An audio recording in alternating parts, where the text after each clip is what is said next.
M23 ivuga ko ikomeje umugambi wayo wo kurinda abaturage kandi ikanacecekesha imbunda z'umwanzi zikomeje kubuza abaturage ubuzima.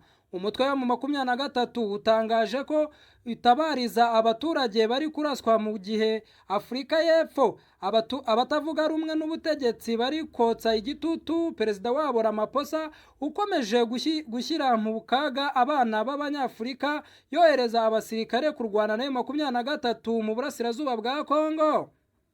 Julius Malema akaba akomeje kubwira perezida wabo ko ibyo akora azabibazwa, na cyane ko abo basirikare bari kwicirwa muri Kongo mu ntambara bashoweho na perezida wabo. Intambara mu burasirazuba bwa Kongo ikomeje gufata indi ntera kugera naho abaturage b'abasivili bakomeje guhungira mu mujyi wa Ngoma kubera ko ingabo za leta ziri kubica umusubirizo. Reka amakuru tuyakomereze i Kinshasa n'ubundi mpita nakira mugenzi wanjye mu ijwi rye agira nawe icyo abivugaho kuri uyu wa gatandatu. Imirwano ikaze yubuye muri Masisi na Rutsiro kuva mu masaha y'urukerera rwo kuri uyu wa gatandatu tariki 16 z'uku kwezi 2024 mu burasirazuba bwa Kongo habereye urugamba rukomeye. Humvikanye imirwano ikomeye hagati ya M23 n'ihuriro ry'ingabo zirwana ku ruhande rwa guverinoma ya Kinshasa.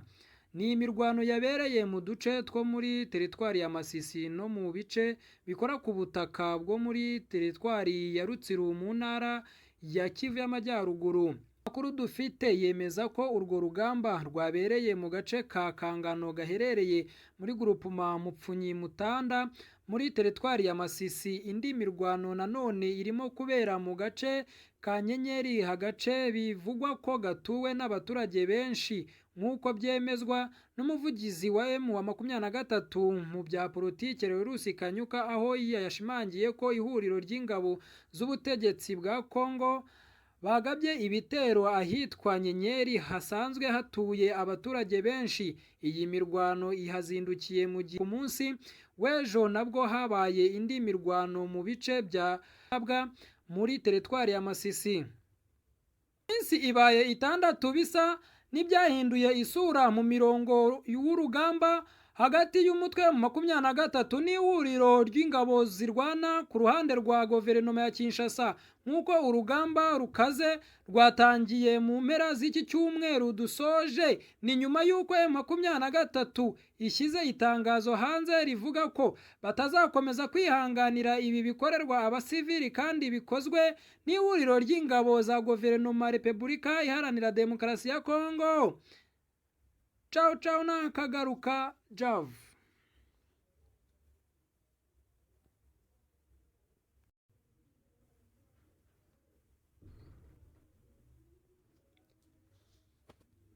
Reka amakuru yacu tuyakomereze ku basirikare ba Afurika y'Epfo biciwe muri Ngoma. Reka nakire mugenzi wanjye akomeza bagezaho ayo makuru. Abasirikare ba Afurika y'Epfo biciwe hafi y'umujyi wa Ngoma.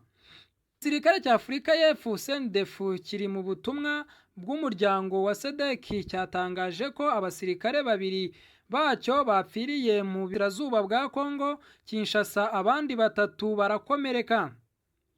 CNDF mu itangazo yasohoye yavuze ko abasirikare bapfuye n'abakomeretse bazize igisasu cyatewe mu birindiro by'ingabo za Afurika y'Epfo biri hafi ya Ngoma. Byabaye kuri uyu wa gatatu tariki 14 Gashyantare 2024. CNDF yavuze ko abasirikare bakomeretse bahise bajyanwa igitaraganya mu bitaro byo mu mujyi wa Ngoma kugira ngo bitabweho n'abaganga. Iki gisirikare ntikigeze gitangaza uwaciciye abasirikare gusa, cyavuze ko iperereza ryimbitse rikomeje kugira ngo hamenyekane abihishe inyuma y'urupfu rwabo basirikare babo bapfuye. Afurika y'Epfo ni kimwe mu bihugu 3 byo mu muryango w'ibihugu byo muri Afurika y'Epfo SADC byohereje muri Kongo ingabo zo gufasha FARDC za kiriya gihugu mu ntambara zihanganyemo n'inyeshyamba zo mu mutwe wa M23 nibwo bwa mbere Afurika y'Epfo yatangaje ko yatakarije abasirikare muri iyi ntambara bakomeje kurwana. Maze dusubire ku yandi makuru aza gukomeza anyura kuri uru rubuga rwacu. Mukore subscribe, share na comment, nazo zirakenewe kugira ngo dukomeze mutwereka yuko turi kumwe namwe, tubashyizeho amakuru meza kandi yizewe. Aya makuru n'ahandi wayasanga, uyasanga kuri News Africa. Ciao ciao nakagaruka, mwari muri kumwe na Mr Africa na mugenzi wanjye Mr News.